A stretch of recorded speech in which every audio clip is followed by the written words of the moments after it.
अस्सलाम वालेकुम viewers, welcome back to my YouTube channel. आज की इस वीडियो में हम आपको बताएंगे अरूश नाम का मतलब क्या है। अरूश नाम का शुमार लड़कियों के नामों में होता है। अरूश नाम की इब्तदाई तारीख उर्दू ज़ुबान से निकलती है। अरूश नाम के अफराद के लिए खुशकिस्मत नंबर 9 माना जाता है। माहिरीन के मुताबिक अरूश नाम की लड़कियां बहुत खामोश रहने वाली होती हैं। अरूश नाम का मतलब है एक फरिश्ते का नाम। अरूश नाम की लड़कियों के लिए खुशकिस्मत दिनों में एतवार और मंगल का दिन शामिल है। अरूश नाम के अफराद के लिए मुवाफिक रंगों में सुर्ख, हल्का सब्ज़ और रंग नुमा रंग शामिल है। अरूश नाम के अफराद के लिए मुवाफिक पत्थरों में पुखराज पत्थर शामिल है।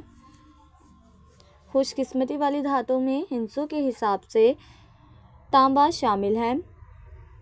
फ्रेंड्स, अगर आप अपने नाम का मतलब जानना चाहते हैं तो कमेंट बॉक्स में अपना नाम लिखें। इंशाल्लाह हम आपके नाम की वीडियो ज़रूर बनाएंगे। Thanks for watching. अल्लाह हाफिज़।